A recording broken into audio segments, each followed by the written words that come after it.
Selamat bertemu kembali mahasiswa sekalian. Hari ini atau minggu ini adalah minggu ke-7 ya. Sehingga di minggu berikutnya kita akan minggu tenang.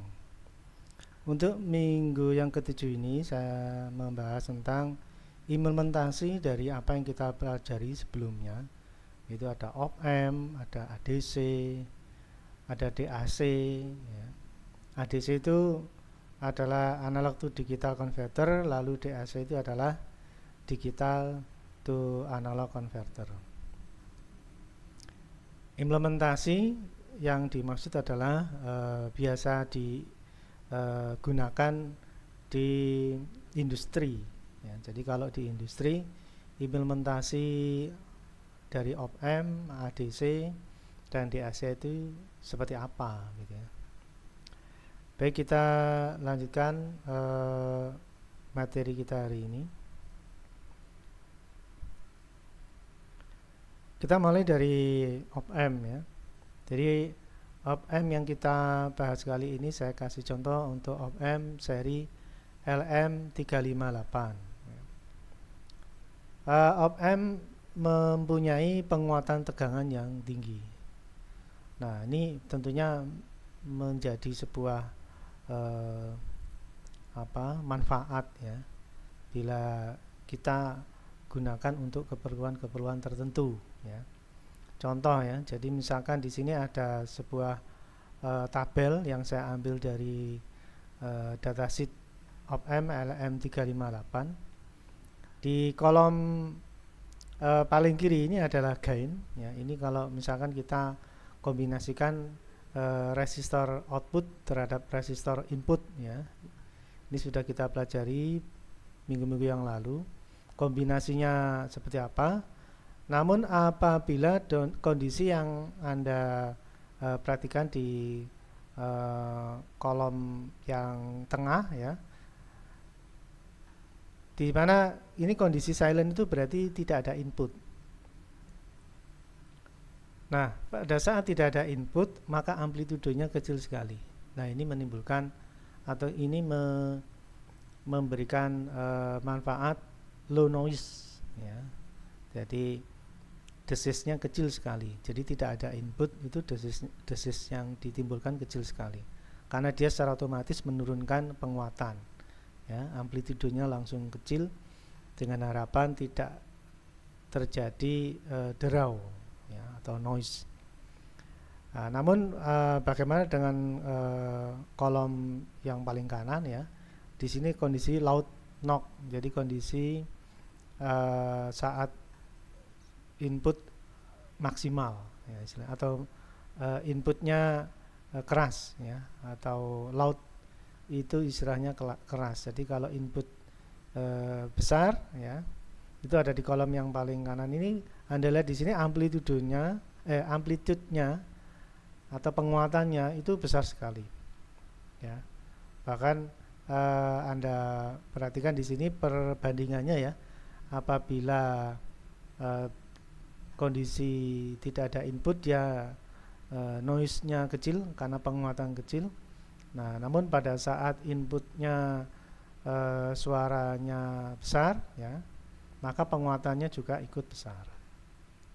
Ini yang menarik sekali dari sebuah op-amp ya, sehingga tidak menimbulkan derau pada saat tidak ada input.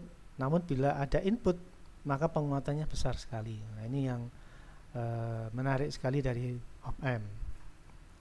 Baik, kita lanjutkan lagi. Nah, di sini ada sebuah rangkaian yang saya ambil dari internet ya.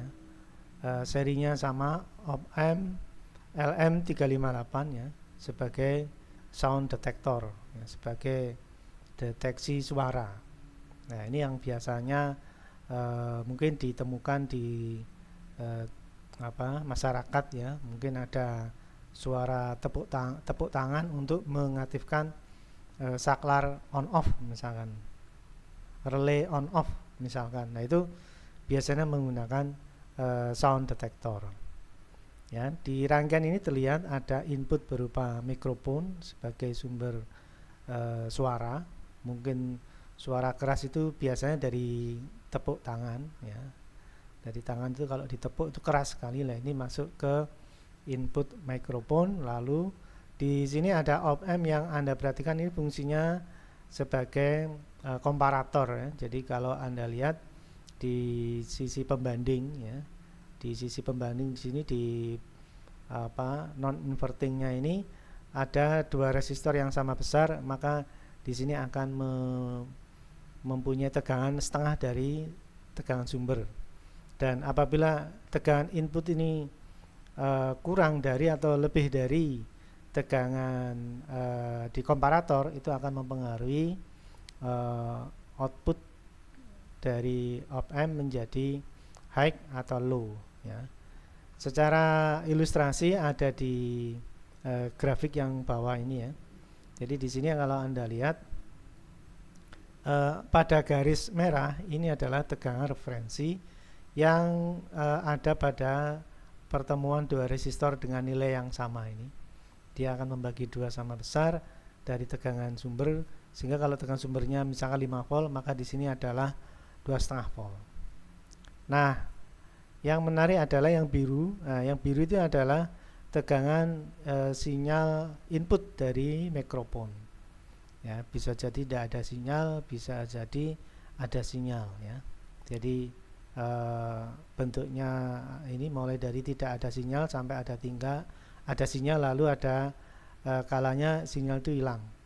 Ya, jadi kalau suara tepuk itu ya mulai dari tidak ada input, lalu tiba-tiba ada sinyal masuk, lalu hilang, ya.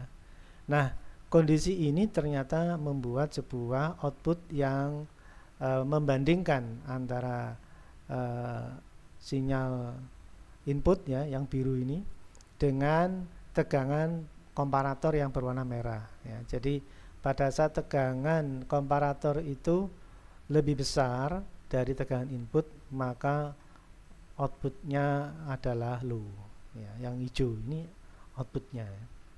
Karena kebetulan ini masuk ke inverting, ya. Jadi bisa jadi kalau ini inverting, ya. Jadi kalau inputnya lebih tinggi, outputnya bisa lebih rendah, ya. Jadi bisa jadi grafik ini bila inputnya non inverting biasanya, ya. Jadi kalau sinyalnya lebih rendah dari komparator, ya, akan tinggi, ya. Namun bila inputnya lebih tinggi dari komparator, outputnya rendah. Nah, itu kalau inverting. Tapi kalau inputnya non inverting, ya kurang lebih seperti gambar ini, ya. Jadi kalau inputnya lebih rendah dari komparator, outputnya rendah. Lalu bila outputnya lebih tinggi dari tegangan komparator, outputnya tinggi. Jadi garis hijau ini tergantung posisi inverting atau tidak inverting, ya. Untuk gambar ini kebetulan inverting, tapi gambar rangkaiannya, ya. Tapi grafiknya ini kayaknya untuk non inverting. Tapi maksudnya adalah komparator ini bisa jadi menggunakan input inverting seperti gambar rangkaian, bisa juga menggunakan input non inverting seperti grafik, ya. Jadi komparator atau sound detector itu bisa jadi inputnya inverting, ya, seperti di sini, atau inputnya non inverting seperti yang bawah. Namun intinya adalah perubahan input tegangan dibanding dengan komparator akan menghasilkan output yang bisa high, bisa low, tergantung besar kecil terhadap tegangan referensi. Nah, itu yang bisa kita ambil pelajaran dari op amp yang sudah kita pelajari minggu kemarin, baik itu input inverting maupun non inverting. Kita sudah eksperimen komparator baik input inverting maupun non inverting, ya. Nah, ini sudah saya wakili dengan gambar untuk yang input inverting dan grafik untuk input non inverting. Namun poinnya adalah output bisa low, bisa high, tergantung besar kecilnya tegangan input terhadap komparator ya. Baik, saya kira itu sudah cukup. Nah, sekarang kita masuk ke slide berikutnya yang sudah siapkan, yaitu implementasi di industri ya, itu ya. Jadi di sini ada ilustrasi, ada microphone, kemudian di sini ada op-amp ya. Lalu di sini untuk mengatur tegangan referensi ya. Jadi besar kecilnya mikrofon yang dia terima sinyal itu bisa diatur sensitivitasnya dari sound set point adjust ini. Jadi misalkan suaranya kecil kok tidak direspon, nah ini bisa diatur supaya menurunkan tegangan referensi agar menyesuaikan tegangan input yang lemah misalkan.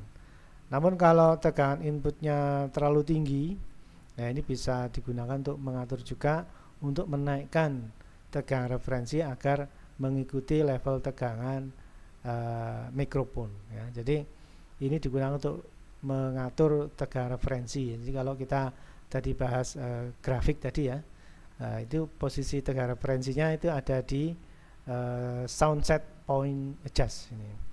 Nah, ini adalah op-amp-nya, kemudian ini adalah mikrofon, adalah inputnya ya. Nah, outputnya ini ada di bagian output pin out ini ya.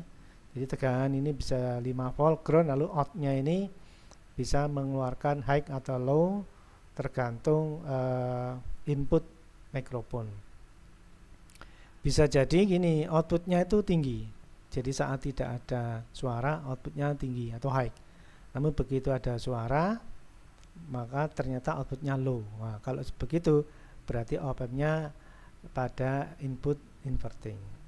Namun bisa juga sebuah produk ya tidak ada input mikrofon ya, outputnya juga low, namun begitu ada input suara outputnya high. Nah, ini berarti op-amp-nya menggunakan input non inverting ya. Makanya tadi saya singgung, baik itu input inverting maupun non inverting itu bukan menjadi masalah ya.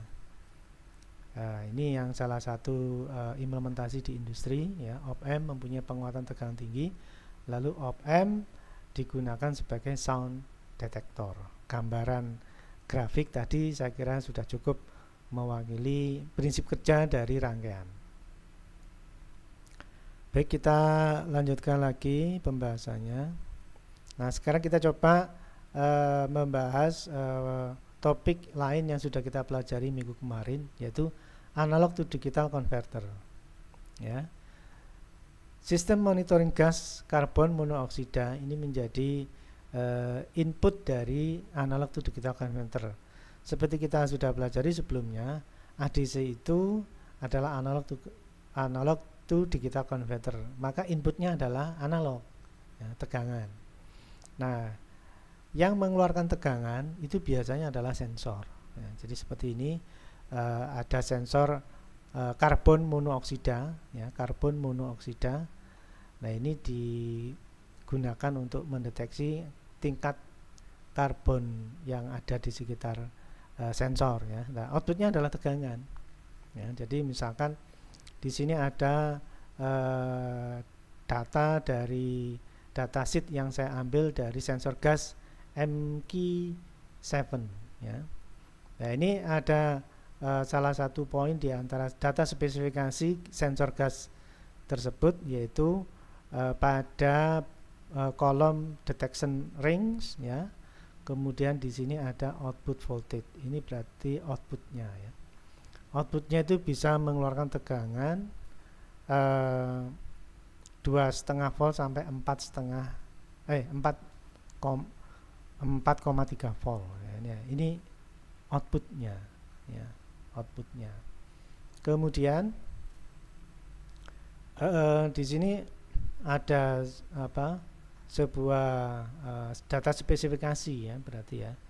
Jadi outputnya mengeluarkan tegangan 2,5 sampai 4,3 volt. Sementara inputnya di sini ya, detection ringnya 10 hingga 500 ppm karbon monoksida. Nah, ini adalah kadar karbon yang ada di sekitar dia. Dia mampu merespon antara 10 sampai 500 ppm karbon monoksida. Nah, ini kalau dihubungkan dengan voltage outputnya ya. Jadi gini, 10 kalau dia mendeteksi di sekitar, maksudnya dia ini sensor gas ini ya, sensor gas MK7 ini mendeteksi sekitar 10 ppm karbon monoksida, maka dia mengeluarkan tegangan 2,5 volt. Nah, gitu. Namun kalau karbon monoksida di sekitar sensor gas MK7 ini kok sampai 500 ppm karbon monoksida, maka output tegangannya adalah 4,3 volt. Ya, jadi range inputnya 10 sampai 500 ppm karbon monoksida, outputnya range-nya adalah 2,5 volt sampai 4,5 volt tegangannya. Nah, ini tinggal nanti implementasinya di analog to digital converter ya. 2,5 sampai 4,3 ini dijadikan kombinasi biner ya, menjadi bit 3 bit atau 8 bit. Nah, nanti 2,5 sampai 4,3 itu nanti sesuai dengan kombinasi bit analog to digital yang digunakan ya. Untuk tegangan 2,5 sampai 4,3 ini ya, kita sudah eksperimen kemarin, namun tegangannya lebih rendah ya, 0 sampai kalau nggak salah 3 volt. Itu perubahannya mulai dari biner 000 sampai 111. Nah, gitu ya. Jadi kalau 2,5 ya mungkin perubahannya mulai dari data biner sekian, lalu begitu tegangannya naik 4,5, lalu data binernya menjadi sekian. Nah, data biner itulah yang menjadi data digital yang dihasilkan. Nah, itu untuk analog to digital converter. Baik, kita lanjutkan. Nah, ini salah satu sensor yang ada untuk mendeteksi karbon monoksida ya. Jadi sistem monitoring gas karbon monoksida atau CO. Lalu berikutnya performa sensor gas MK7 ya. Sensor MK7 merupakan sensor gas karbon monoksida yang berfungsi untuk mengetahui konsentrasi gas karbon monoksida. Tadi di datasheet sudah dijelaskan antara 10 sampai 500 ppm karbon monoksida.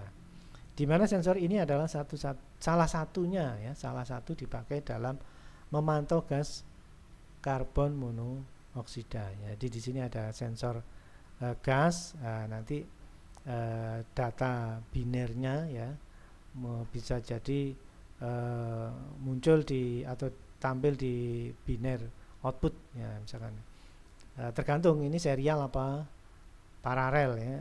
Nah, kalau serial ya maka TX dan RX. Nah, kalau paralel mungkin D0 sampai D4 misalkan ya, data bus 0 sampai data bus 4 dan seterusnya ya, atau data bus 0 sampai data bus 7. Nah, itu masalah output data binernya tergantung mau serial atau paralel.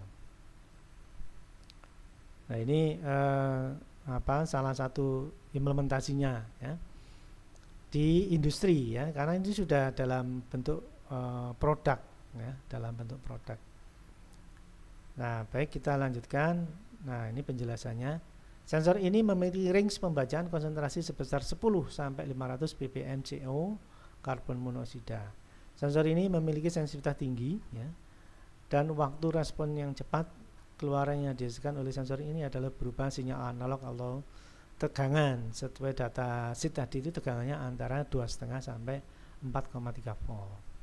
Sensor ini juga membutuhkan tegangan direct current atau DC sebesar 5 volt. Jadi tegangan suplainya adalah 5 volt, outputnya 2,5 sampai 4,3 volt. Baik, lanjutannya. Pada sensor ini terdapat nilai resistansi sensor atau RS ya, resistansi sensor yang dapat berubah bila terkena gas. Jadi di sana ada sebuah resistansi yang bisa berubah-ubah dikarenakan ada perubahan gas ya. Ini sama dengan kita belajar light depend resistor. Jadi resistor yang tergantung terang gelapnya cahaya. Nah, kalau yang ini adalah resistor yang tergantung konsentrasi dari karbon monoksida. Nah, ini memang sensor itu seperti itu. Sensor gas ataukah sensor suhu ataukah mungkin sensor cahaya ya. Nah, nanti perubahan resistansi ini akan menjadikan perubahan tegangan. Karena bila perubahan resistor ya berubah, ini menjadi voltage divider atau pembagi tegangan, sehingga tegangannya ikut berubah karena resistansinya berubah.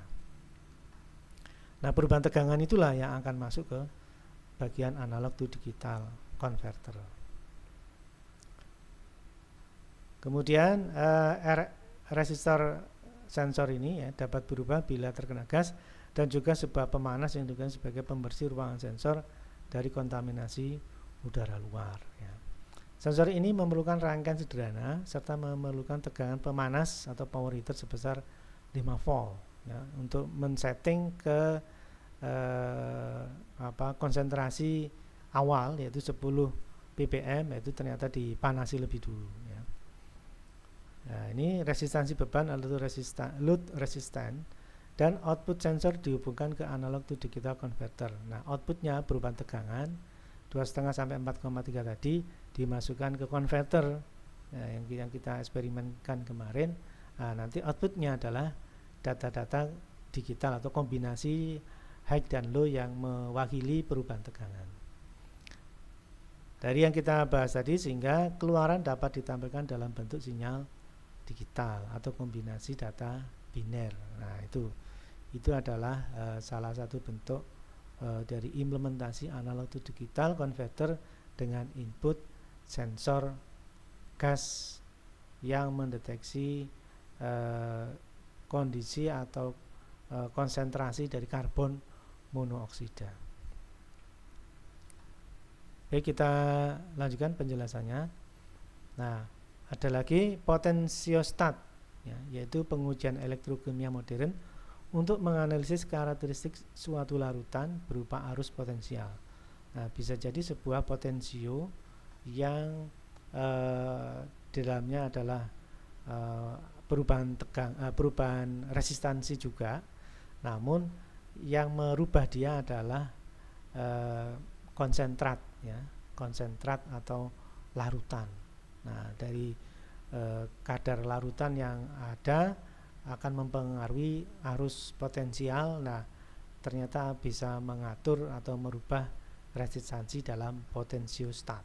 Nah, ini yang ada bentuk sensor yang lain ya. Nah, modul sensor ini disebut DAC MC4725 ya. Ini yang ada di industri ya, yang dalam bentuk produk ya, sebagai penyedia potensial yang akan digunakan oleh rangkaian potensiostat ya. Potensial output modul DAC MC4725 ini selanjutnya dikonversi menjadi nilai potensial positif dan negatif oleh rangkaian summing amplifier ya. Jadi ini berarti masih ingat kita ya, dulu digital itu analog, jadi data-data digital itu menghasilkan kombinasi bobot biner. Nah, dari masing-masing bobot itu bisa mengalirkan arus yang berbeda-beda. Nah, ternyata di sana ada penjumlahan arus. Nah, lalu di sana ada penguatan juga di op-amp-nya. Nah, ini adalah yang dimaksud dengan rangkaian summing amplifier ya. Nah, setelah proses konversi selesai, didapatkan potensial output rangkaian summing amplifier, di mana potensial tersebut yang nantinya dapat digunakan untuk pengajuan elektrokimia menggunakan alat ukur multitester. Jadi perubahan arus tadi itu akan menjadikan perubahan tegangan. Ini sudah kita eksperimenkan beberapa pertemuan yang lalu ya. Jadi dari beberapa biner ini bobotnya yang berbeda akan menghasilkan arus yang berbeda sesuai bobotnya. Nah, arus yang dijumlah dari masing-masing cabang ini menghasilkan tegangan ya. Summing amplifier menjadikan tegangan pada output dari digital to analog menjadi level tegangan, ya. Walaupun inputnya adalah level digital, tapi outputnya bisa level tegangan. Nah, saya lanjutkan lagi. Arus potensial tersebut, ya, yang dikonversi menjadi nilai potensial atau menjadi tegangan menggunakan current to voltage converter. Nah, ini sudah kita bahas kemarin, ya. Ternyata bisa menggunakan op-amp, ya, op-amp, dan yang ditimbulkan atau yang dihasilkan adalah tegangan, ya. Jadi perubahan biner menjadi perubahan bobot arus yang berbeda sesuai bobot binernya. Nah, arus yang mengalir ini menjadi proses summing amplifier, ya. Jadi di sana ada current to voltage converter. Nah, output dari op-amp adalah tegangan. Ya, kemarin tuh kalau nggak salah kita eksperimen inputnya digital pakai saklar gitu, ya. Lalu outputnya berupa tegangan, perubahan tegangan, dan yang terakhir saya isi dengan eksperimen sederhana, ya. Perubahan tegangan itu kita gunakan untuk memutar motor. Nah, ini bentuk eksperimennya seperti itu, ya. Tapi dalam implementasinya mungkin berbeda-beda, tapi konsepnya sama, ya. Nah, ini digital to analog ini dapat sehingga dapat dibaca di microcontroller, ya. Bisa jadi microcontrollernya itu butuh analog juga bisa, ya, seperti microcontrol Arduino itu ada input analog. Nah, input analog nanti konversi menjadi digital lalu diolah di microcontrol, ya. Jadi microcontrol sekarang lebih banyak variasi inputnya, bisa input digital maupun analog. Baik, kita lanjutkan materinya. Nah, ini adalah gambaran secara keseluruhan, ya. Jadi kita bisa tahu implementasi beberapa modul analog to digital dan digital to analog dalam sebuah sistem, ya, sebuah sistem. Kita mulai dari ini, ya. Ini adalah elektrokimia, ya. Jadi ada bahan kimia yang diaduk, ya. Di sini ada proses untuk mengaduk, ya. Jadi diaduk, kemudian arus keluaran sel sel kimia ini menjadi salah satu input, ya, dari sebuah modul, ya. Ini harus dikonversi ke potensial, ya. Berarti ini ada konversi arus ke tegangan. Nah, jadi arus ketegangan ini, ya, jadi gini, karena inputnya itu sel elektrokimia, maka yang bisa diatur atau dirubah adalah arusnya. Lalu dibutuhkan tegangan karena mikrokontrolnya butuh tegangan input. Maka di sini ada konversi arus ke tegangan, ya. Ini arus dikonversi ke potensial. Potensial itu tegangan. Kemudian masuk ke mikrokontrol dengan input tegangan atau analog input. Di mikrokontrol ini ada analog inputnya. Nah, dari analog input yang dia terima lalu diolah menjadi digital untuk menjadi sebuah proses, ya, sebuah keputusan, ya. Bisa jadi larutan ini sudah menghasilkan arus yang mana sudah cukup larut misalkan. Ini menjadi sebuah keputusan, ya. Jadi analog yang dia terima, tegangan yang dia terima itu dikonversi menjadi sebuah data digital yang menandakan bahwa larutannya sudah larut sempurna misalkan. Nah, data digital yang dia bisa keluarkan karena ini mikrokontrol masuk ke digital to analog kembali, ya. Di sini ada digital to analog untuk membuat sebuah summing amplifier, ya, menjadi sebuah tegangan untuk mengendalikan motor atau penggerak mesin aduk atau mesin pencampur ini, ya. Jadi makanya minggu kemarin saya eksperimenkan mesin atau motor, ya. Jadi motor itu bisa dikendalikan secara digital, ya. Kemudian yang diaduk itu memberi input data analog. Jadi di sini antara motor dan yang diaduk itu menjadi sebuah informasi, ya. Jadi kalau yang diaduk itu belum larut sempurna, maka data analog yang dihasilkan diproses oleh mikrokontrol. Data biner yang dikeluarkan cukup untuk membuat tegangan memutar motor. Namun apabila larutannya sudah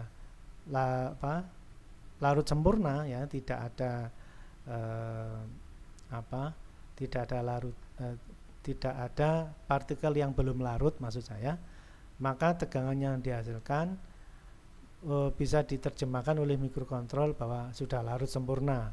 Nah, hal ini akan memberikan data biner, lalu data biner ini digunakan untuk mematikan motor, ya, untuk menghentikan proses pengadukan larutan, sehingga sudah didapati larutan yang sudah sempurna, ya. Dari semula mungkin banyak partikel yang dicampur, ya, belum larut. Nah, ini analognya itu menunjukkan biner yang datanya bila diterjemahkan belum larut sempurna. Wah, maka motor akan berputar terus sampai akhirnya suatu saat larut sempurna. Tegangan analog yang dihasilkan bisa diterjemahkan oleh mikrokontrol bahwa larutan sudah sempurna. Nah, data biner yang dikeluarkan oleh mikrokontrol, ya, mikrokontrol akan dirubah menjadi digital atau analog untuk mematikan atau menghentikan putaran motor mesin pengaduk. Nah, kurang lebih gambarannya seperti itu, ya. Jadi kalau dalam sebuah sistem antara digital itu analog itu digital, mikrokontrol itu sudah menjadi satu keseluruhan, ya, suatu sistem, sehingga satu dengan yang lain saling memberikan informasi, saling terkait, sehingga menjadi sebuah fungsi untuk mengatur atau untuk mempunyai fungsi tertentu, ya. Kalau yang saya sampaikan tadi itu untuk memastikan larutan yang semula masih partikel kemudian menjadi larutan sempurna, nah itu sudah dilakukan dalam bentuk otomatis, ya, atau dalam konsep mikrokontrol atau berbasis mikrokontrol. Nah, itu yang bisa saya sampaikan untuk pertemuan ke-7 ini, ya. Semoga bermanfaat dan Anda punya gambaran fungsi-fungsi dan penerapan dari apa yang kita pelajari sebelumnya, ya. Ada op-amp, inverting, non-inverting, komparator, ya. Analog itu digital, digital itu analog. Sedemikian hingga kita punya gambaran dalam materi pengolahan sinyal ini dengan baik, ya. Baik, saya kira itu dulu. Saya cukupkan sekian dan terima kasih.